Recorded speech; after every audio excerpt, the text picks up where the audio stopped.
After the birth of Prophet Ismail, peace be upon him, Allah commanded Prophet Ibrahim, peace be upon him, to take his wife, Hagar, peace be upon her, and the only newborn baby Ismail in the middle of desert. For obeying the command of Allah, Ibrahim, peace be upon him, took them to the valley of Safa where had neither inhabitants nor a sign of water. He left them there with some dates and a full water bag by which they could bear almost 2 days.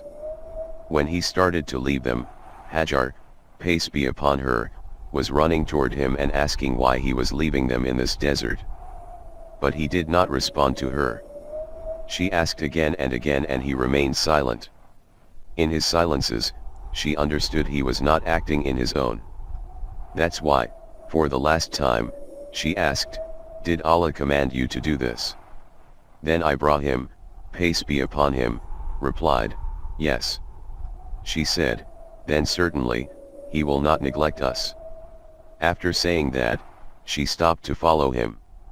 Without looking back, Ibrahim, peace be upon him, kept going until he could no longer to be seen.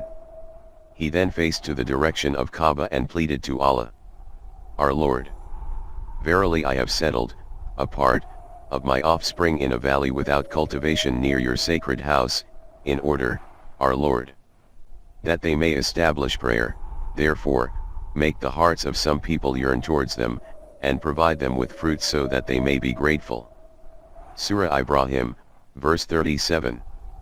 After this prayer, he left the place.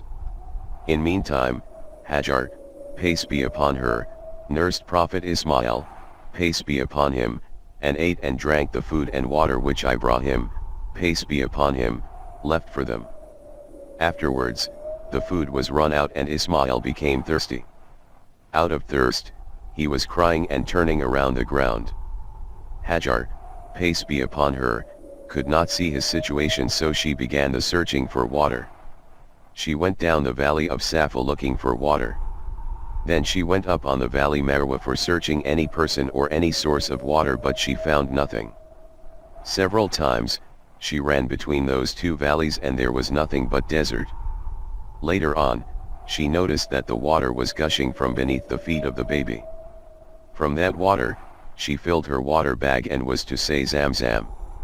By pleasing with Hagar's patient and strong belief, Allah has commanded to running between the hill of Safa and Marwa as an obligatory prayer for the Haji.